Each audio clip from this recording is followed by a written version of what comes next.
Hello Ratbags, it's Jade. Welcome to an Ark Survival Evolved special video today, celebrating 5 years of Ark Survival Evolved. I've covered this game pretty much most of that time. I've done over 1800 videos, and one of the most popular ones is Ark Maps Ranked. So today I'm going to be taking you through what I think are the best maps in Ark Survival Evolved. Can you believe there are now 9 maps in the game officially supported, available on Xbox, PlayStation and PC, or will be 9 once the Crystal Isles comes out on console. So let's go through it right now. I'm going to take you through my personal opinion, don't get salty, what I think are the best maps. Now, some of the paid DLCs might have a bit of an advantage because the creatures and the stuff that you can do in these maps does make up part of my reasoning, but I'm going to try and award a few extra points to the free maps and really try and take a look at the maps themselves, the locations, the biomes, what really makes them stand out and really makes them special. As ever, don't forget to like and subscribe, and a big shout out to Kaya on Fire for helping me get a bunch of this footage. You can check out her channel in the links down below, and she's been covering a lot of the Ark news for me lately. Okay survivors, let's go. It's the 9 Ark maps ranked in order. It's a bit of a running joke that you should never play a brand new DLC or map in Ark until at least a month and a half after full release, because by then they've probably fixed a lot of the problems and issues. That has never been said so true other than Extinction. That is probably the worst map launch I've ever seen the company do. It wasn't just the console scrubs suffering, it was PC players too. The PC people had massive issues with their bases being destroyed and loads of problems with corrupted element. Extinction was meant to be your first visit to Earth. After being in the arks for hundreds and hundreds of years, we're coming back to Earth to reclaim it, and what you found was a desolate wasteland with ruins of a great city in the middle and these proto-arks. Now the city and the desert and the wasteland is pretty cool. I'm going to go through why I like that stuff, but the proto-arks were just really not up to scratch. It just kind of felt a bit copy and paste. But let's focus on the good stuff. The wasteland does look alien-like. It looks like a dangerous place. With the corrupted dinosaurs running around, you cannot simply build a base out here and expect it to last very long. And that's the idea. The whole point of this map was that you would go from the city where it was safe and explore the rest of the areas before getting the creatures you needed from the proto-arks. But it kind of makes the map just very small, really. Like, it doesn't really feel that great to explore. You go around the city and that can be cool, and there's some areas in the underground section that are okay, but the rest of the proto-arks are pretty much just copy and paste jobs, as I mentioned. They just don't really have that much originality. You've got the snow biome, which is obviously just lots of snow. Then you've got the big scorched earth desert biome, and again, they're carbon copy really of what we've seen before in other maps. Even the underground section in this map just feels a little bit light. It just feels like it wasn't finished off enough. The devs won't ever admit it, but the reason Extinction got so bad reviews and so many problems with it was because they siphoned off half their team to go and work on Atlas in the lead up to Extinction. Extinction ended up being rushed and from a brand new developer taking over, and it kind of shows. You've got to applaud Extinction for doing something different. The orbital drops where you'd have these horde modes where dinosaurs would appear sounds really cool, but again, it was broke for ages and ages, with dinosaurs either not appearing, sometimes never working, or they were just massively OP, and the only way you'd be able to do it is if you had a huge amount of people on the server doing it at once. The salt flatbeds are really cool. A toxic environment there is pretty decent, and the fact that you've got these meteorites that come and hit the earth at any one time really do make the wasteland a dangerous place, and you really just can't survive outside there. But it just limits so much of the playable spaces around, and as I said, we've seen the rest of the biomes so much before, it just got a bit boring. The city was cool. It made you really feel like what was it like to be a survivor back before you all fled to the arks in space, what it was like on Earth before all the big problems and issues. But it still just gets a little bit one note. It's a relatively small area as well. When you consider how many people will be setting up their bases, you kind of have to think a bit outside the box, making your base on some of these tall struts, these tall deserted buildings, if you want to make sure you survive. Maybe if Extinction had been given the love it should have had, maybe if it had released in not such a terrible broken state, I think it could have possibly ranked up a little bit higher. But I can't forget, I will never forget or forgive, it was one of the worst DLC launches they've ever done, and that's saying something. I'm not going to be too much of a Debbie Downer, but for sure you've got to recognise the problems that Extinction had. That means though the creatures are probably its best and brightest spot. with my personal favourite being the Velonosaur. There's so many other creatures in here that are pretty iconic now. The Managamard, the OP king of PvP, the gas bags, which are pretty useless, and of course the Gachas that for a while were giving people presents left, right and centre. But overall, the creatures were just a bit disappointing. We kind of been hoping we'd get more and more creatures to tame. Instead we got mechs. Instead we got these giant massive Kaiju bosses. The devs were proudly saying they're the biggest enemy type any game had ever seen that you could actually fight with or even control, and the idea that you would defeat them and then be able to use them sounds great, but they ended up being a bit too OP in some ways. Some of them weren't balanced enough, and overall it was good to fight them and have that experience, but I don't think anyone is really going to Extinction and thinking, yay, I can't wait to take these on again. So yeah, I'm going to be pretty negative with this one. Extinction just simply is the worst map for me in Ark Survival Evolved. Number 8 is Valguero. Now I have to remember give extra points to some of the free maps because they don't have as many new mechanics they can put in or as many new creatures, so you've got to bear it in mind. We're talking more about where you're going to put your base, how good is the map for getting around, and what kind of biomes it's got in it. Valguero's good, but it's not the best. It's got some good ruins in it and I like some of them. The Helm's Deep one is fantastic and some of the others are great. Some of the other biomes though, where they've got ruins, it just doesn't necessarily fit in as much. Overall, you've got the chalk farms that we're going to show off in a minute as well, which I really love. That's probably my favourite spot. But some other points of the map I kind of wish they'd fleshed out a bit more. This area for certain, on PC originally it was meant to be get Argentavis eggs, and that would have been fantastic if you could actually just go and get them like you can with drakes and wyverns and stuff. But no, Wildcard gutted it and took it out. It wasn't the developer's fault, the modder that made this map, it was Wildcard that made that decision. It's got some unique stuff like the Ice Wyvern Trench is fantastic, but once again Wildcard messed it up. At launch a lot of the wyverns weren't spawning, it was just kind of a bit broken and we weren't given any information about what, how and why some of the creatures weren't on the map, including of course Aberration and Drakes.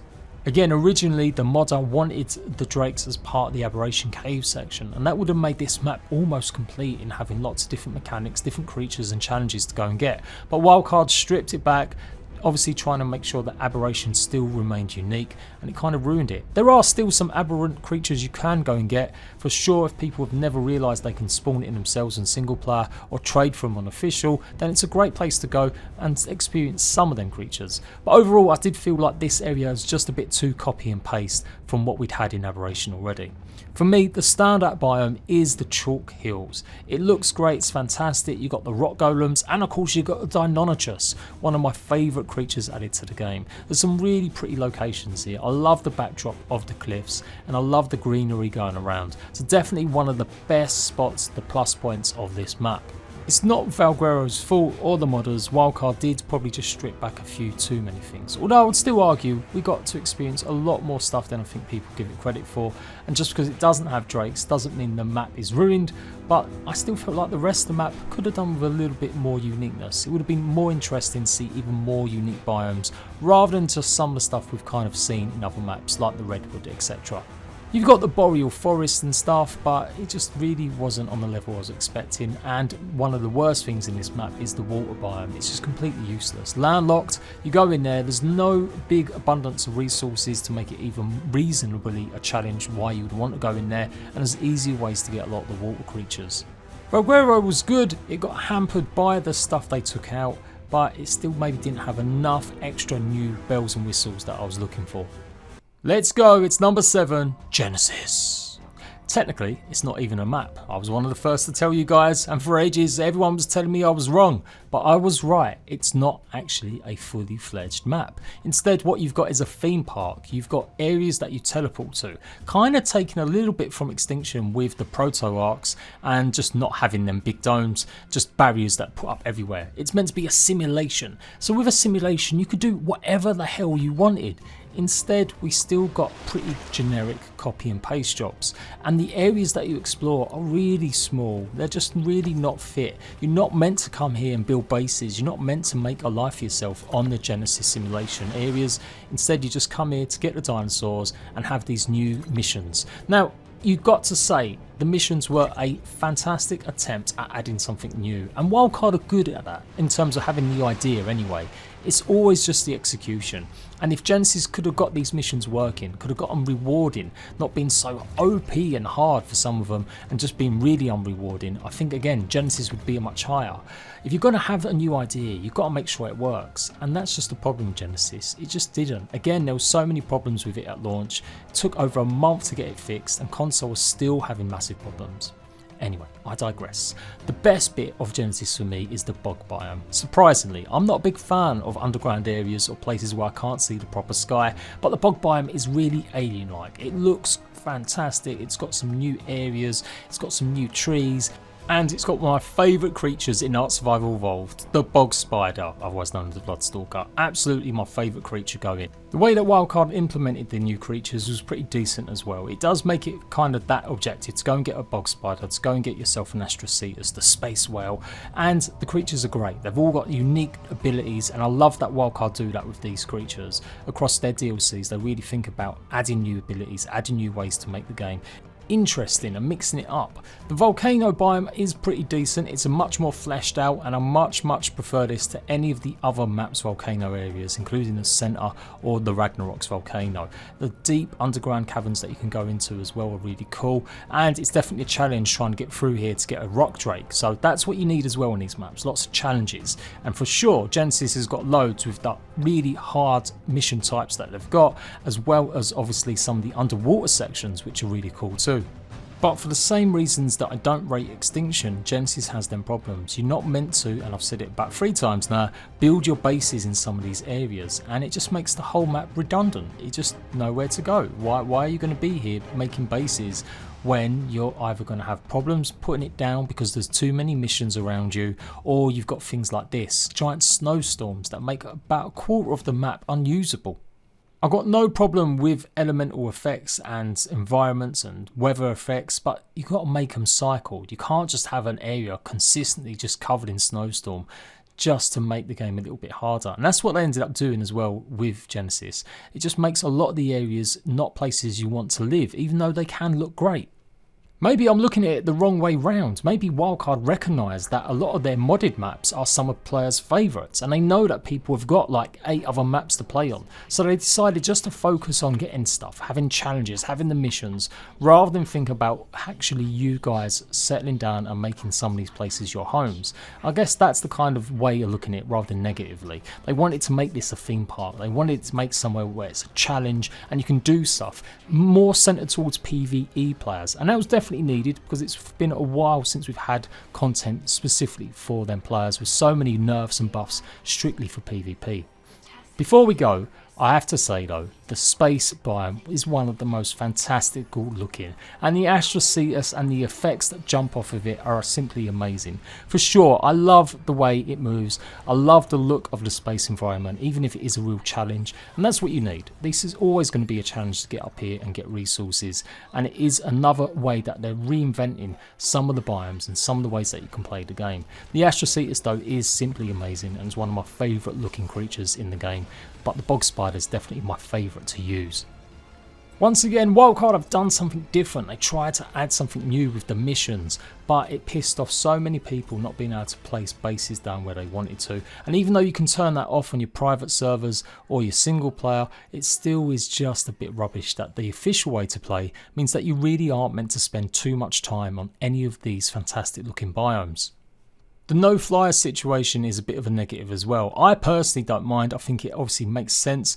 You're not going to need a flyer because some of these maps are so tiny and small, and it would be way too quick and easy to get across if you could bring flyers in. And that's obviously what the Wildcard devs were thinking, but it still pissed off another bunch of people that they just couldn't take what dinosaurs they wanted, on official servers anyway. Genesis really isn't obviously a great map, but it is a great place to go visit. I just really hope that Genesis Part 2 does away with the virtual experience and we get to explore a proper map with proper lots of biomes connected. Saying I prefer Scorched Earth to some of these maps, I think is going to get a lot of people angry. Maybe it's because I'm viewing it through rose tinted glasses. Scorched Earth, when that reveal trailer dropped, was absolutely freaking phenomenal. There was nothing like it. It was suddenly there. We didn't really know about what it was going to be. I broke the news exclusively a week before that there was going to be some sort of new extension, or the desert area would have these all new desert creatures. No one knew it was going to be a paid DLC. Controversial at the time, maybe that's what always held Scorched Earth back a bit, but I don't think so. It ended up actually being people's favourites, and Wildcard are pretty proud of the fact that despite all the controversy of having paid DLC in early access, it was one of the most popular played times for Ark Survival Evolved. Everyone was on this map, everyone was getting swamp disease because they hadn't turned off being able to transfer the disease across maps, and so everyone couldn't get a cure on this brand new map as well. It was funny, it just had a lot of nostalgia for me. It hasn't aged well. There's lots of different ways to get some of these wyverns that are a lot easier now. You're going to go Ragnarok if you want a wyvern, but for sure the challenge of getting these guys going into this trench for the first time, it's still one of the hardest things you can do in the game. Objectively, if you measure everything I've been talking about, having lots of unique different biomes, having lots of different ways to play the game, Scorched Earth doesn't really have a lot of that. It's just one big biome. It is that desert biome, and so you should be losing a lot of points. But I still think it's quite special. The storms that come in, even though they're annoying, they can affect your gameplay, and you have to really think about what you're going to be doing, finding something to do before a heat storm hits you or an electrical storm starts taking out your power.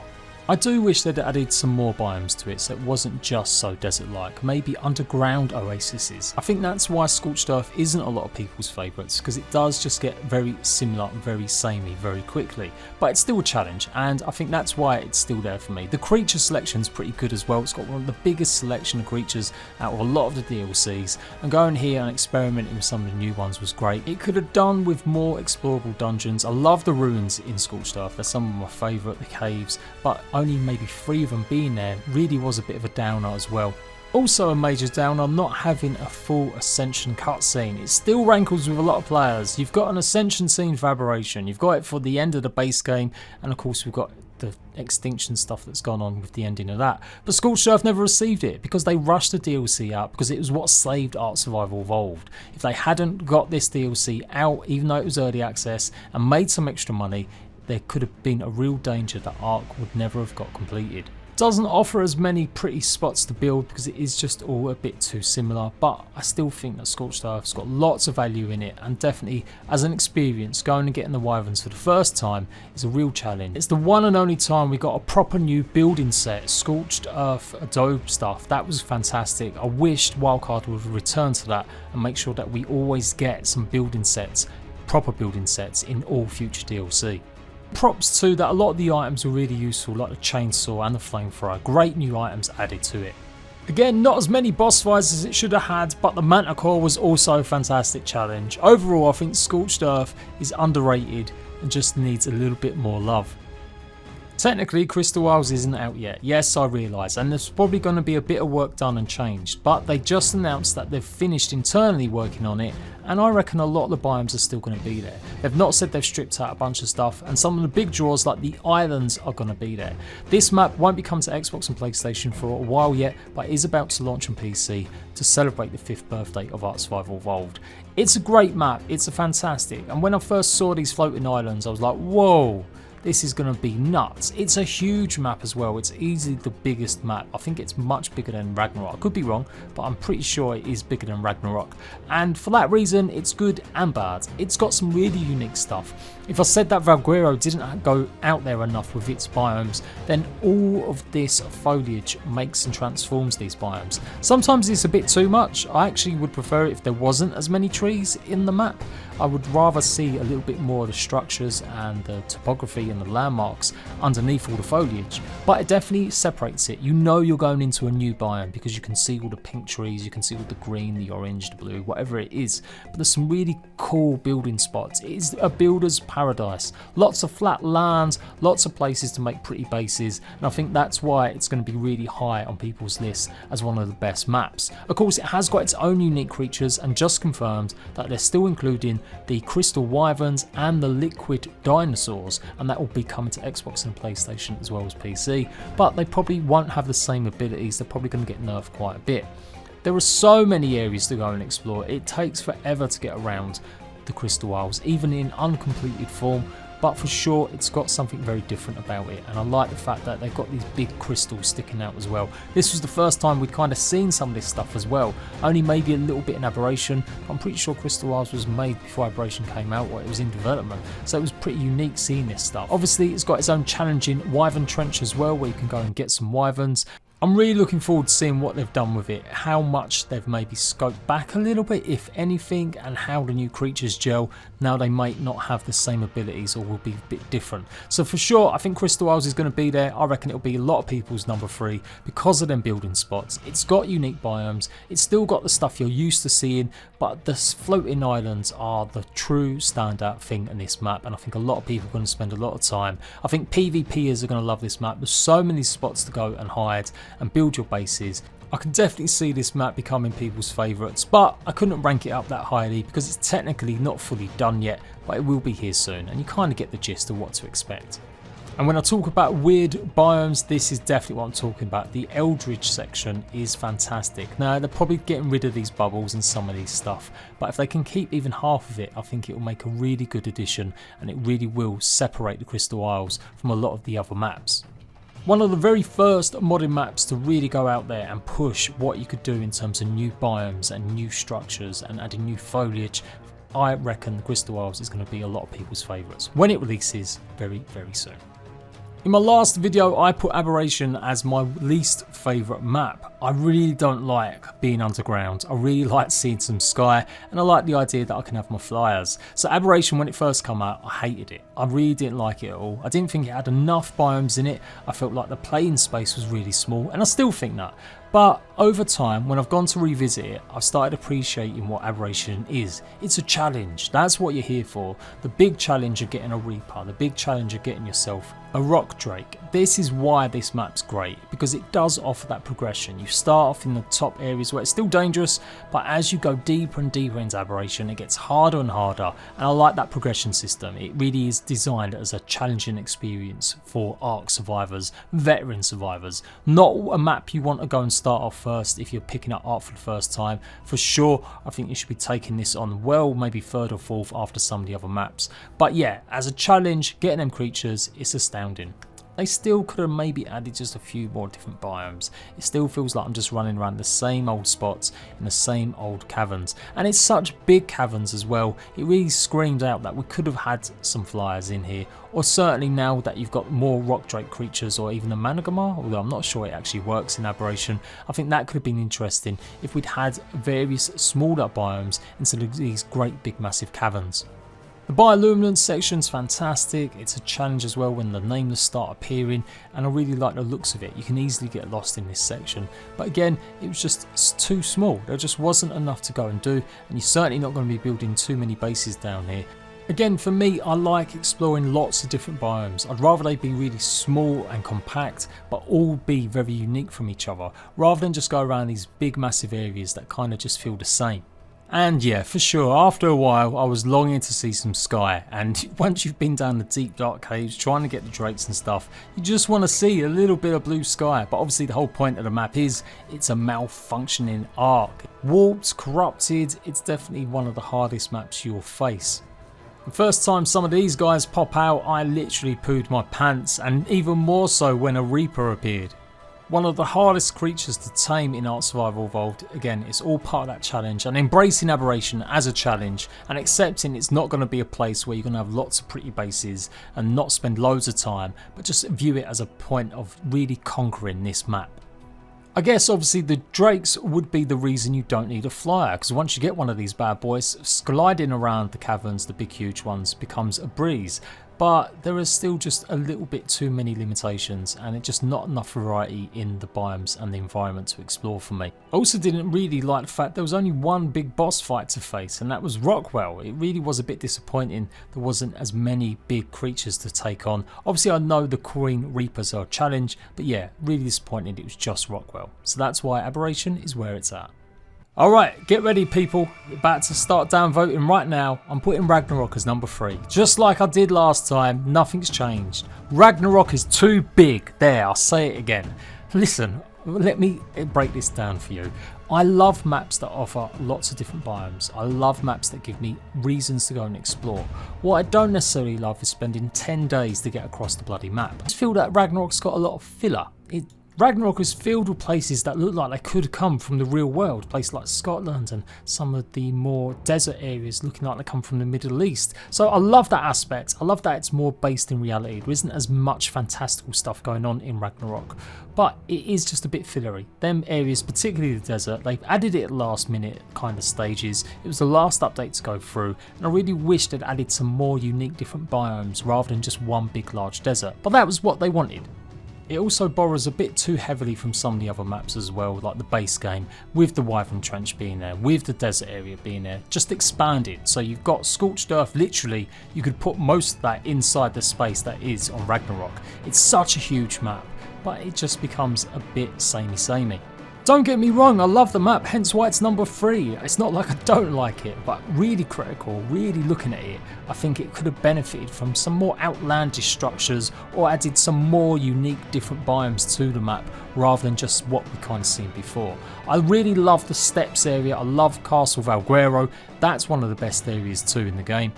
But yeah, the steppes are pretty much my favourite location in all of ARK. I still haven't come across anyone that's done it yet. I want to build a city, a town in this area. Just below this bridge, you can see all the little cliffs sticking out. I want to connect it all with walkways. It's something I'm going to do one day for sure, and it's definitely my favourite location. Obviously because you can get a griffin, and that is one of the biggest draws, one of my favourite creatures in Ark Survival Evolved. The fact that it's griffin specific for this map really sells Ragnarok for me as well. You come here to get a griffin because it is simply one of the best flying creatures in the game. So yeah, Ragnarok is special for sure. It's got some great locations, some great ruins, and I think that's why it's so many people's favourites though, is because there's so many good, flat, nice areas to build pretty bases. Oh yeah, remember, it's my opinion, yes, don't be hateful, just tell me your favourite maps, rank your favourite maps in order, all 9 of them, let me know down below. But yes, I'm putting the island as number 2. There's a lot of nostalgia based on some of these decisions. Like I said, I really like Scorched Earth because it was one of the big moments for me covering Ark Survival Evolved. The island, because there's so many things that have happened while I've played this game. I've seen it, how it grew and changed, how they got rid of some of the big swamp biome, how they changed a lot of the snow biome, and they added in the redwoods. It's the island that kicked it all off. It's your survivor's first steps, that epic moment where you break away the darkness and you're on the beach with that Bronto going over past you, etc, etc. But it doesn't necessarily mean it is the best map. I think nostalgia overtakes a lot of the reasoning why I like this map. But if you look at it, look at the biomes, all the other maps kind of do the biomes a lot better. They look a little bit more fantastical, they've got a bit better structures, they overall just look a bit more involved and in depth. I think obviously the island was that first stage. They maybe didn't have enough time or didn't think really about adding as many unique features to some of these biomes.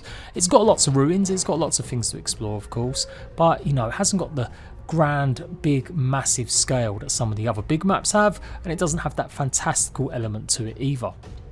Don't forget, we're talking about a game where you ride freaking dinosaurs and you've got Power Ranger suits. Of course I want it to be a bit more fantastical. So yeah, a little bit of unfair criticism.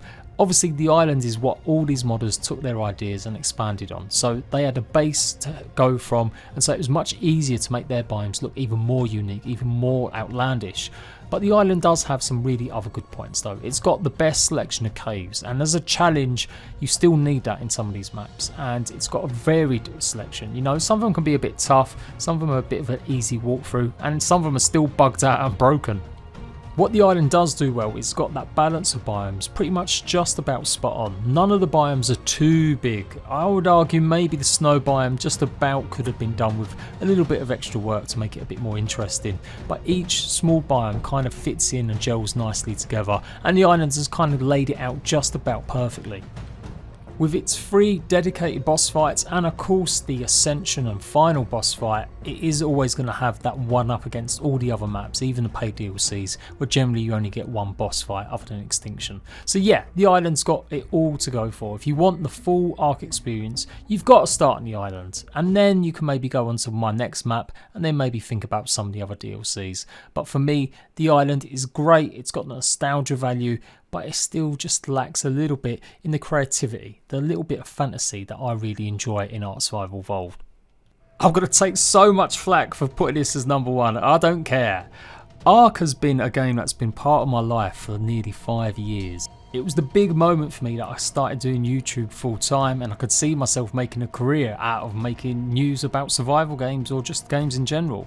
One of that components was the centre map. It was part of the experience where I've played the most. Simply put, I've got about 3,000 hours in Ark Survival Evolved. Not that many, there's lots of people with lots more than that. But for me, with all the time that I spend on videos, 3,000 hours is not bad across Xbox and PlayStation for the majority of the time. And the centre is where I spent a lot of that time. I just love it. I just love the locations. I love the ruins. I love that they took what was the island, which was, like I said, pretty generic biomes with not as much fantasy, and then they added more fantasy. They added this floating island in the middle of the map. They added the Batman skull. They added air bubble pockets. The redwood is one of the best redwoods I've seen in any of the maps. I really just love that land bridge that comes over the whole of the centre map, connecting the redwoods to the rest of the map as well. You've got snow biomes, you've got a volcano island on it as well, you've got underground passages and ruins that far exceed a lot of the others. It's even got its own jumping puzzle. What is there not to love about the centre? And it can be really challenging going through some of these areas, the caves underneath. Yes, there are still some issues with it. A lot of the textures seem a bit unfinished in certain spots, and particularly some of the bugs like just raining too constantly is a bit of a problem. Even the fact that there's still a lot of water, and that puts off a lot of people as well. But when you compare actually the water sections and going underneath and finding all sorts of underwater caves, it's much better than some of the other maps I've ever done as well.